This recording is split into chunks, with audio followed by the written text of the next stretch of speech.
Okay, we're live. Well, good evening, everyone. I'd like to call the study session of the University City Council to order at 6 o'clock on January the 10th. Before I turn the agenda over to the city manager, you also have before you the agenda for the regular session that begins at 6:30. Are there any proposed changes to the regular agenda at this time? Mr. Rose. Mayor, I had one proposed change. That is to remove agenda item J3 from the consent agenda to the first item under the city manager's report. Thank you. Anything else? Hearing nothing else, Mr. Rose. Honorable Mayor and council members, this item asks that you receive a presentation from Police Chief Hampton and Captain Lemons on the gunshot detection V5 system. And I will turn it over to Chief Hampton.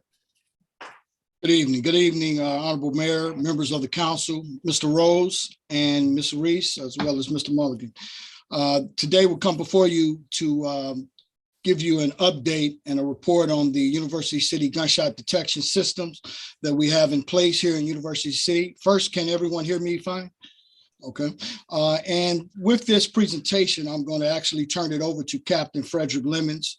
He's been spearheading this charge towards this gunshot detection, and he's been keeping up with the tally of all the data and analytics with the results of that. So at this time, I'd like to turn that report over to Captain Frederick Lemons, and he can give you an update on that. Good evening, Honorable Mayor Crow, members of the City Council, Mr. Rose. Thank you for allowing us this opportunity to present the data and the information regarding the University City gunshot detection system. Am I able to share my screen? Yes, you should be.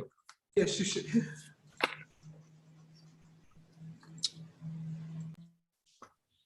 The gunshot detection system, we begin to look into ways to combat crime within the University City, and the police department wanted to utilize technology to combat several areas that had an increase in calls for shots fired.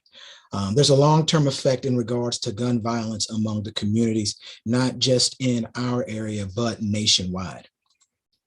So to do that, in 2019, the police department wanted to utilize technology to look at ways where we can lower incidents of violence. And several of the ways was the license plate reader technology, live streaming cameras, and then a standalone gunshot detection system. We looked into several different vendors, including ShotSpotter and V5 and a couple of other vendors that were out of state. We tested some vendors and we came and presented in January of 2020 that the V5 gunshot detection system would be beneficial for the needs of the University City Police Department. Gunshot detection software, basically it has the ability to protect patrol officers and gives us an increased tactical awareness. It's able to pinpoint specific locations where gunshots may have been fired. There were a lot of challenges when we were coming up with finding the right system that would meet our needs. And some of those were, there were studies conducted that saying that there was high false positives, especially in the early gunshot detection software, where the gunshot detection software could not determine the difference between fireworks, a loud bang, or gunshots. Also, just gunshot detection sensors over a large area. It usually would go from a quarter mile to a half mile to a mile, and you would have to pay per quarter mile, half mile, or mile. And the cost of that was astronomical. At the time when we were first researching the gunshot detection software, for 1 mile, it was about $250,000 a year through ShotSpotter. And then there was the amount of time that it would take to get a system up and going, sometimes receiving permissions and having to trench to get the technology placed in certain areas that did not have Wi-Fi, that cost would have been very difficult for the police department. So with taking all of these things into consideration, we presented to the council, to the city manager, testing the V5 acute acoustic gunshot detection system. V5 was stationed out of California. It was founded in 2014, and actually one of their representatives is a University City resident. The way the gunshot detection software works is basically it triangulates the location of the gunshots by using acoustic sensors that are placed in strategic locations. It has a multi-sensor approach, but the most fascinating and the most beneficial part of it is that it gives you real-time information. There is no long-term delay. There is no 2, 3, 5, 6 minute delay, but we can get notified within seconds. Another benefit is that since it is AI software, artificial intelligence software, it is constantly learning and it's constantly running. So it is able to differentiate between fireworks, between a loud noise, and we thought that that would be very, very beneficial for our needs. But one of the main selling points is that the system through V5, you're able to move it to multiple locations because the sensors are powered through solar panels. And because they are powered through solar panels, it makes them more mobile. The way that notifications occur is that the acoustic sensors receive the information, then it's sent to their dispatch center. But simultaneously, members of the police department are able to receive text messages, email, and then after learning, the center is able to then call dispatch and verify that there was a call. We chose a specific location that received the most calls for shots fired in 2019, and that was in the northeastern section of Ward number 3. So the sensors were placed where between a quarter-mile radius in the northeastern section of Ward 3. Within that time frame, from evaluating from May 31st of 2020, which was the full implementation time with all of the sensors and everything put into place, we had 208 calls for shots fired. Out of those 208 calls for shots fired, we received 71 V5 detection calls. In correspondence with that, we had 55 citizens call within that V5 detection area. Out of all of that, those 71 V5 detections, it resulted in 3 arrests, and we had an average response time of 1.9 minutes, which is about a minute faster than our regular dispatch response times. Our evaluation of the V5 gunshot detection system, it was highly accurate. It was able to pinpoint sometimes several locations within 2, 3, 4 meters. It was highly accurate. It was self-powered because of the solar panels, and it was also portable. Another feature is that we own the actual equipment. We don't own the software, but we own the actual equipment. It did save money because in 2019, 2020, Spot Shotter and several other gunshot detection software companies, once again, for a mile was about $250,000. Now, of course, there were some cons. At the time, the technology did not have the ability to link the gunshot detection with local cameras which were in the area.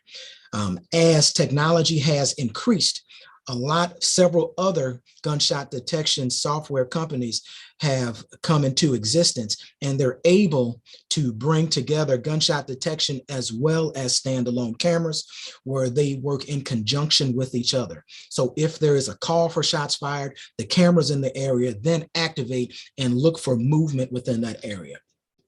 With V5, we did have some service outages and we did have some technical support issues because they were out of state. A couple of times they had to fly someone in to fix a certain issue, and that did take some time.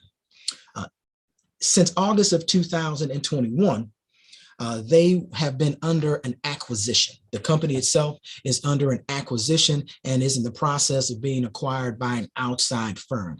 That has really limited our use due to the lack of the employees on staff. But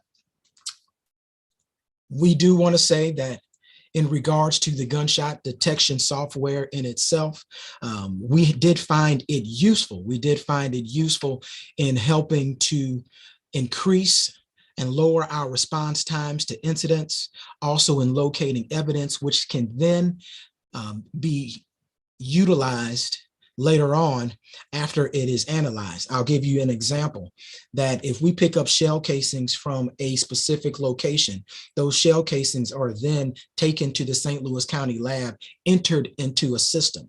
Those shell casings can then possibly, we can receive a hit later on indicating that the same weapon that fired the shell casings in University City is a same weapon that fired shell casings in another jurisdiction or even in our own jurisdiction. So in conclusion, we did find that the gunshot detection software was a benefit for the police department. It is a good tool to utilize to help in our response time and locating evidence. I'm here to answer any questions. Does anyone, Chief, you or the city manager have anything to say before we open it up? No, I just opened myself up as well as Captain Lemons. We're here to answer any questions that any of the council members, city officials, Mr. Rhodes, and yourself may have, sir.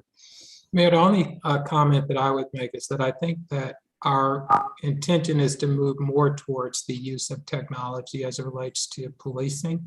One of the challenges that just nationally all the police departments are facing is trying to bring people on board and get them interested in policing as a profession. So I think Chief Hampton can share with you the vacancies that currently exist. So the technology that we use, I believe, helps keep our existing police officers safer.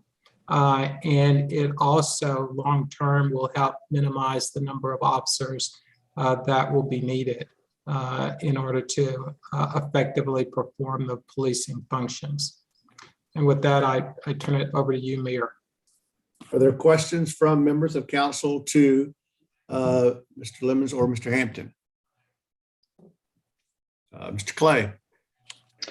Thank you, Mayor Crow. Thank you, Chief Hampton and Captain Lemons for the presentation. So, and this may have been in the presentation, I could have missed it. What is the cost for this system? I know we were in a trial period, but what is? It was approximately about $75,000.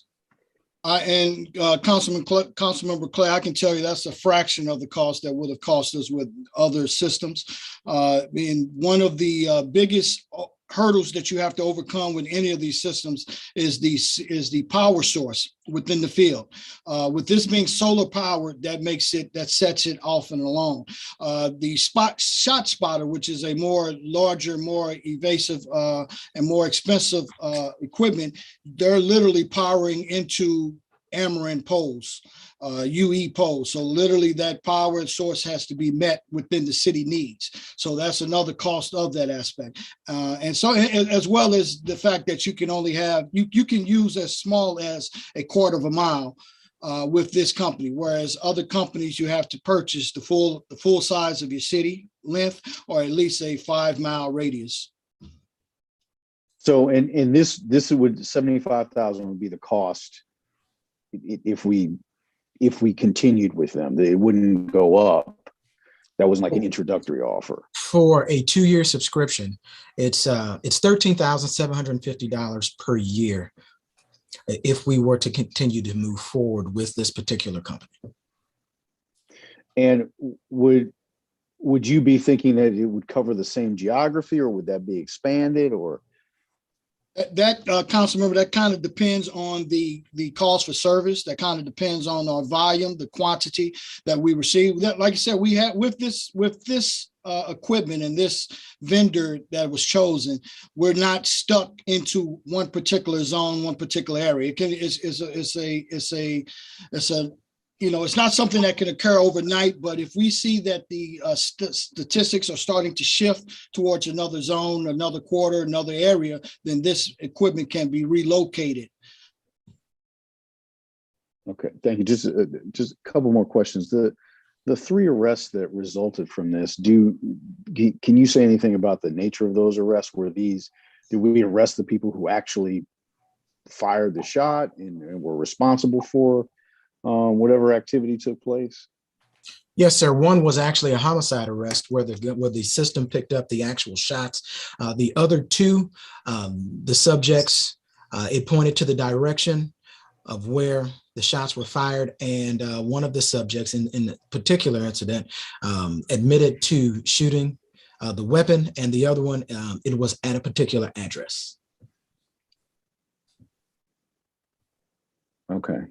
And in terms of Captain Lemons, you gave an example of collecting shell casings from an area which a gun had been discharged. Has that actually happened with us? Have we been able to do it, or was that an example of something that could happen? It has not happened with any of the incidents involving V5, but it does occur quite often throughout the year. So incidents like that do occur quite often. It occurs with natural investigation process. It's not something that we would collect evidence of that nature and just sit on a shelf. That's something that we would try to have tested to see if that does. Specifically, weapons. Weapons are okay. That's one reason why the laws on weapons are very important to us and to law enforcement structures in general. To where if we have a reason to seize a weapon, that is also an opportunity to have that weapon tested within your laboratory to compare to open cases that are out in the area, in the region, in the country. Okay, thank you. Mr. Hales. Thank you, Mayor Crow. Sort of picking up where Councilmember Clay left off. Of the 3 arrests, were some of them, all of them, none of them attributable to the V5 data? Yeah, all the V5 data helped with all 3. Okay. I mean, we were able to get an actual time that a homicide occurred, that the shots were fired, and able to locate those shell casings. In the other 2, suspects were located and arrested. Great, thank you. And then you mentioned the acquisition of V5. Do you have any indication what the future of V5 is? And then secondly, with the subscription service, you indicated that there's been a bit of a hiccup during that process, and I don't know if it hasn't been usable, but if there's been an interruption in service, are we paying for the full thing if it's not usable, and do you anticipate it being usable, and what is the future as far as the software goes?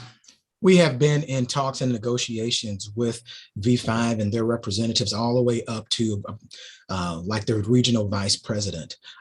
They are at the final stages of their acquisition, and they're hoping that the company would, the contract and the company will be fully acquired, hopefully by the end of this month.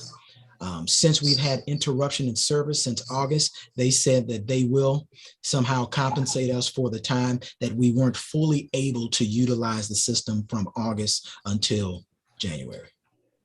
Okay. Sorry, Councilmember, and the name of the company that is acquiring V5 is called Edge Tech.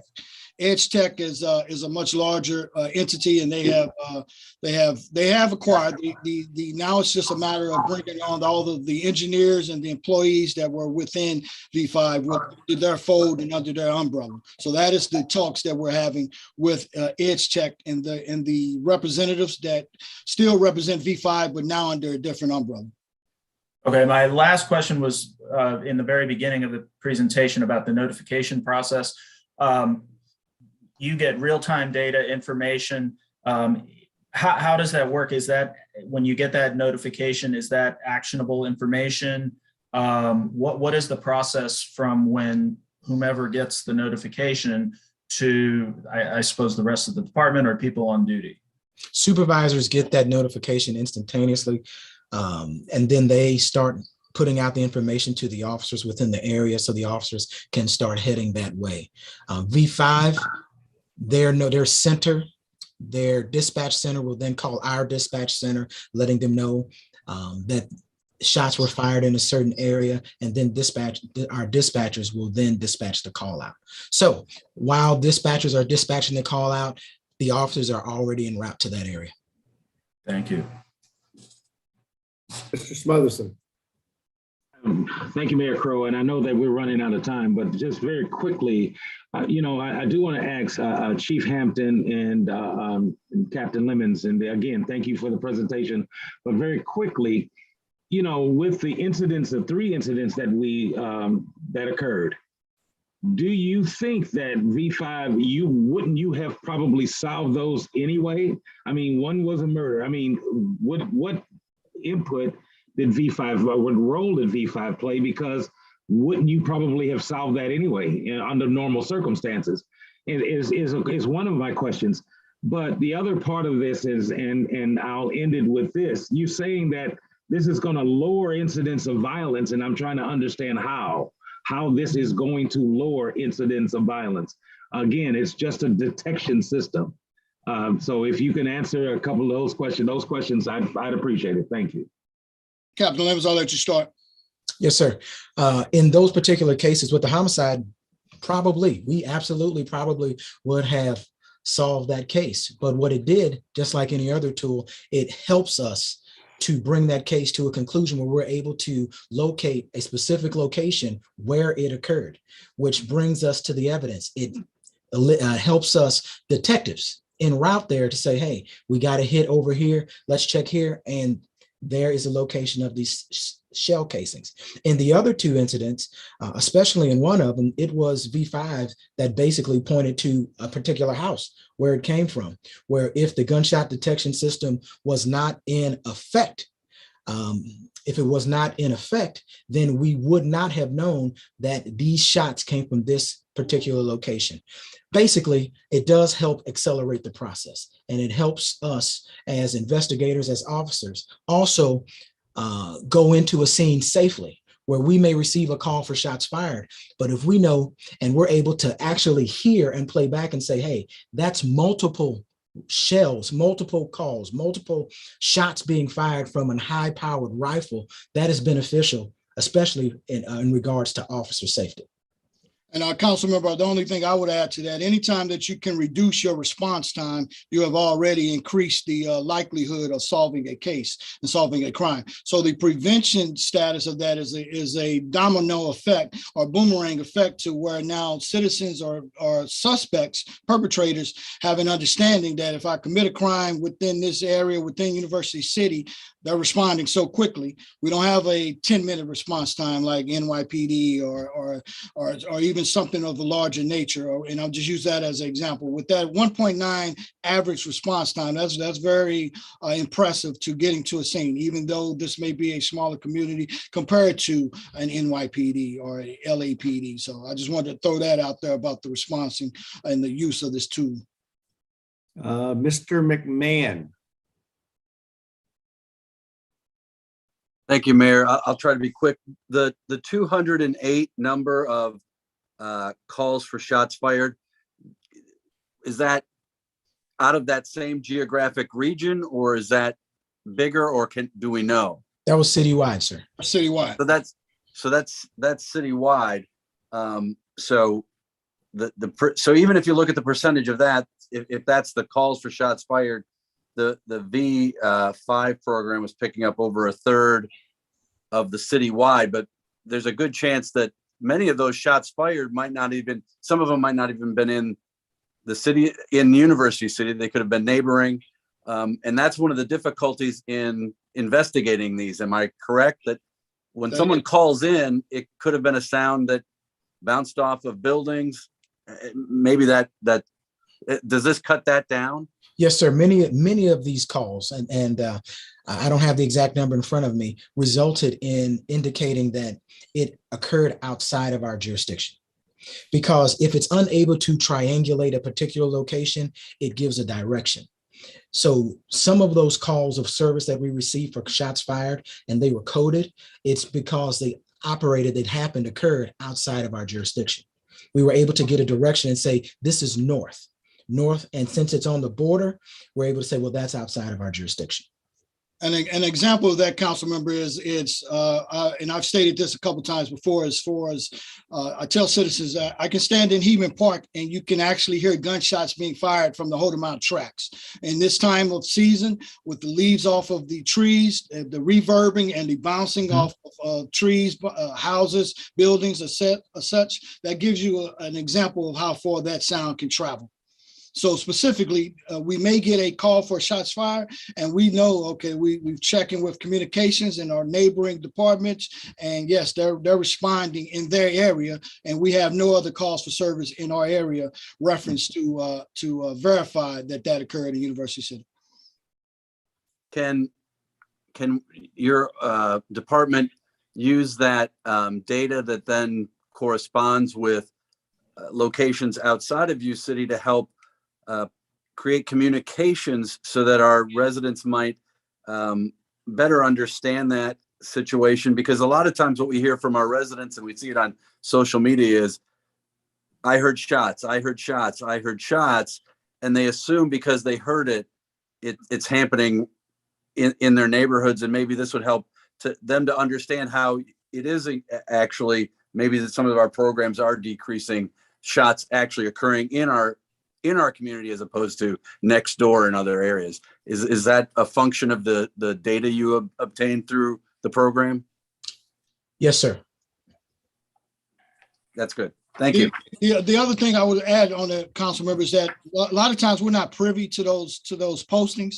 So we really get, like, that's part of the next door and the Facebook setting. They don't allow us to actually view that. So we don't know when we need to respond, other than sometimes when we're getting prompted by or a phone call. It may take a phone call or an email to the police department officials itself. And then, yes, those are questions that we can definitely ask. But anything of significance, importance, we do try to run that up the chain and make sure that you all are fully aware that, okay, this may have occurred in our jurisdiction, and this is the investigation that's going along with that. Great. Thank you. Yes, sir. Oh, anything else, Mr. Rose? Mayor, if I could just share that my intention is to pick this up during an all-day work session with you. I'll be working with Chief Hampton to get a better understanding of their evaluation of the existing V5 system, and then make a recommendation to you all as to whether we should look at the potential expansion of the system. We selected a particular area because that was the area where we had received, I believe, the most calls in the past to gauge the effectiveness of it. But what I'm hearing is, though, that it may be beneficial for the city from a perspective of solving cases, as well as making sure that we place our officers in the safest position that we can. To everyone, Chief Hampton, Captain Lemons, thank you very much for your report. I appreciate it, as I know my colleagues do. Thank you for keeping us safe during these challenging times. And we will adjourn this study session, and immediately, whenever Michael is ready, we will start the regular session. Thank you very much.